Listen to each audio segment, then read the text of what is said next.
alam mo po yung half-asleep na, pero hindi na ako. Pagtayo ko, napaupo ako na parang I was amazed. I saw a bright light. Nakalagay po yung pangalan na Daddy's Home. Hindi ko alam kung bakit. After that, nakita ko apat na silhouette. Apat na silhouette na lalaki na walang mapa. Kumakanta sa maraming tao, maraming ilaw. Tapos, ang criteria, kailangan ko maghanap ng mga daddy na first lang ng music, pero hindi nila magawa. Dahil kailangan ng buhay ng pamilya nila. So, they have another job. Kasama ko isa dito, si Daddy Jerome. Kasama ko sa Daddy's Home. Si Sayang. So, ko ipakita sa inyo yung mga event na yun na nangyari sa buhay namin. Nung nag-audition kami doon, nung nabuo na yung Daddy's Home, grabe po yung kaba namin. Medyo may mga edad na pagkita namin sa ABS-CBN sa labas. Ang haba ng pila, paikot-ikot, madaling araw.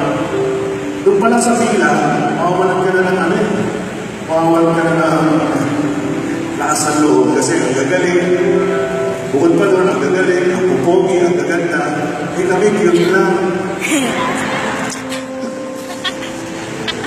Wala na, paano na yun? Pero pangako ni Lord din, kasi yung patient na pinigay niya, kasi bago pa po kami mapunod sa live audition sa TV, dalawang pa po na yun, dalawang screening. Tapos after the screening na second screening, dahil wala po kami pera, dahil nag-resign po ako, wala po kami ipon. There's a job offer na tumawag po sa akin. Kailangan ako mag-start kinabukasan na ang sweldo, almost 100,000 plus benefits. At kung ano-ano pa, at ang higit sa lahat, hindi namin yung lugar sa Quezon City. Sabi ng misis ko, sige na, kasi wala akong trabaho. Eh, hinihintay pa namin yung results sa x-factor ko, masado kami. Pinag-pray ko, sabi ko, ano ba ito? Kung kailangan dito kami sa process na ito, so hindi kong vision, so may darating na ito. Ang simple lang sa Lord, ako nag-pray ako sa kanya. Ang linaw-linaw ang sinabi niya, anak, kung ano yung nasa heart mo, ako bahala sa iyo, susunod mo. I decline to sa job. Natawag, nalipos na mga araw mo, nag-interview sa akin kasi, bakit hindi ko tinanggap? Sabi ko, hindi doon. Nag-isubo sa X-Factor, sabi sa akin, ako, hindi kayo sigurado dyan, natatandaan mo na. Pero kay Lord ka, naiiwala ako. Yung desire ng puso mo, walang pinipiling edad dyan, o bibigyan ka, mayroong mga gustong marating.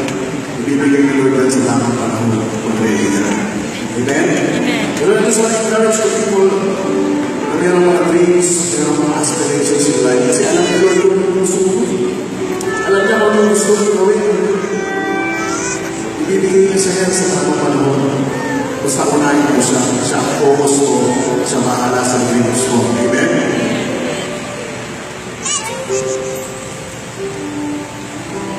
Gusto ko i-share yung pictures kasi nga disgrasyado. Kung merong term na disgrasyado, ako yung disgrasyado. Kay Lord na ako, nag-encounter na ako, or on-fight ko kay Lord, then this tragedy happened.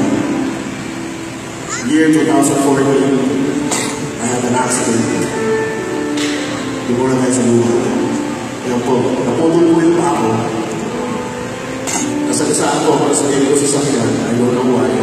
It's a freak accident. I don't know if it's an attack of the enemy to put me down. Kasi, wala eh. I'll find out for the Lord. Grabe yung pain, grabe yung physical pain, emotional pain. I was bedridden for 5 months. After 6 months, wala akong natulong lumakad ulit. Nag-Pasko, nag-Pagkataon, nag-birthday, nag-Valentine's, nag-summer, sa sofa. For 6 months. Dapat magpapong kay Lord eh. Kung kayo naman ako mag-fire sa iyo, Lord, parang ano yung nangyari sa akin. Sige po, makita niyo po yung yung sobrang lupot, yung therapy ko, ilang months mo ako ng therapy, sobrang hirap. Para po ako baby na niluluan ko yung ako maglakad, na halos alam ko hindi na makakatayo ulit.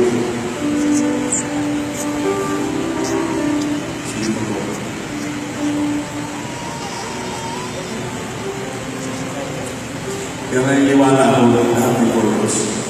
Kasi po, kung hindi po dahil sa aksidente na yan, hindi po mabubuo yung cell group ko. Meron po akong cell group na akong tawagin ng soul food. Matagal ko na po sa design, pero nung normal ako, hindi ko po sa start, hindi ko po siya masakulan. Kasi busy ako sa ganito, busy ako sa business, busy ako sa career. Pero hard ko talaga, gusto ko talaga, kasi hindi ko alam parang gagawin. Then soul food was born. Alam niyo po ba, nakapag-gather ako, nakabuo ako ng cell group, ng life group, sa bahay lang, habang hindi ako marunong maglakad.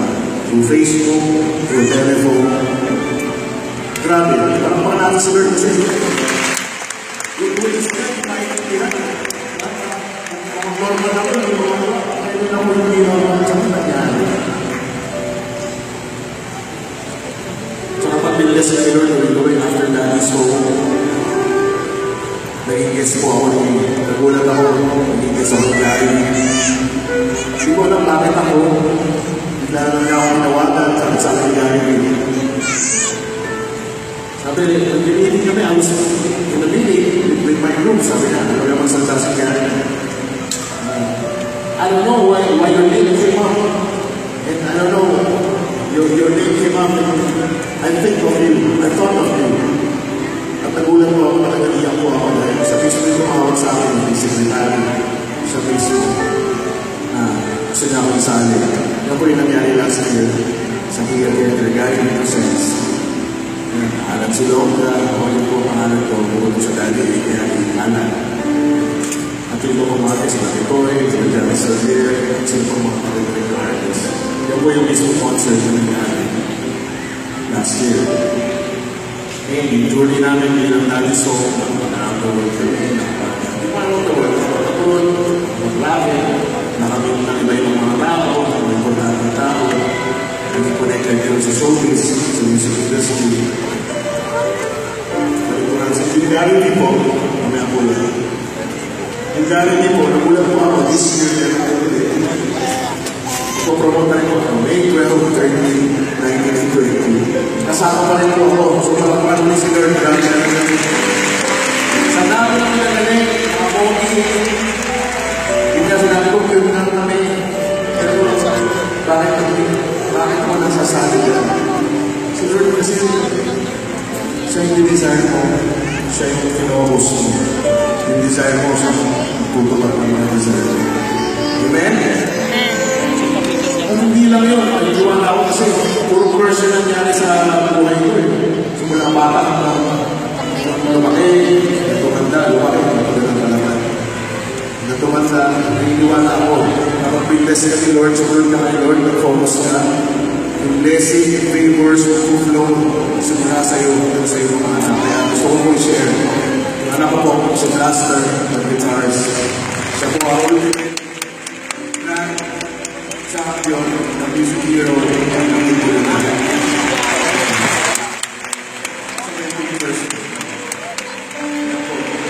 Sa dami ng magaling na batang musician, alam ko ang tingnan ko yung kamay ni Lord gumalaw in favor of him, in favor sa akin.